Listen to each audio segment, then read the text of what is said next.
by Peter Bewick, Managing Director of Hamelin Resources. Peter, thanks for your time. Thanks, David. Thanks for the Newly invite. listed? Yeah, 1 month old. What were some of the highlights of the listing from a corporate point of view?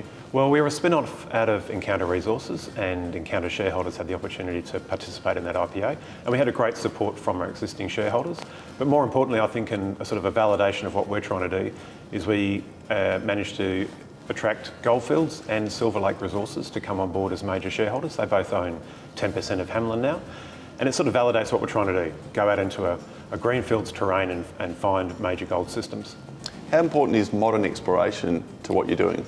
Well, it's you can go and do the same things over and over again and expect a different outcome, but normally you don't get that. You get the same outcome. So you need to start looking at some of these areas that have undergone some very limited exploration and learn from those around you and what's gone on in the last 10, 20 years since any major exploration has been done up here.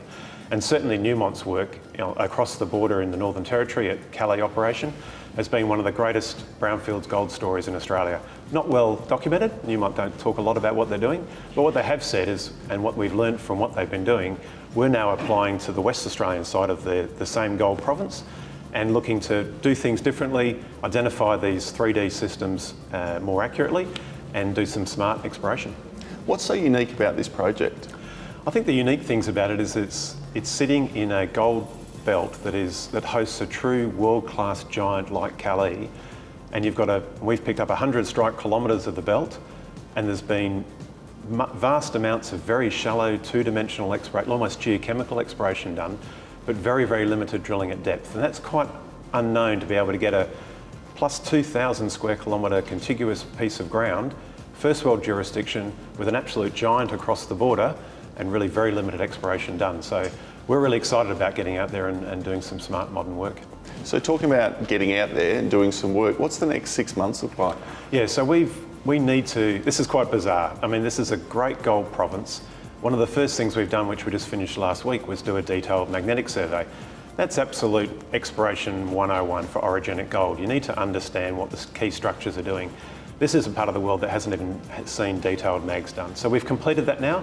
We now have the whole belt at 100 metres or better, which is sort of a key foundational data set we need to target these major gold systems. So we're getting out there and just in the next few months pulling all that previous shallow exploration data together, overlaying the newly acquired detailed magnetics, and going through a target generation and prioritisation exercise in time for when the break of the summer season, and we'll be out there drilling frantically in March through to the end of the dry season.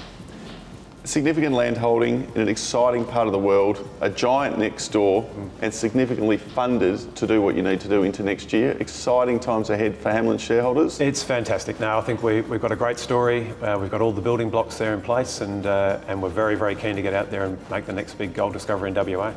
Wishing you all the best. Thanks for your time, Peter. Thanks, David.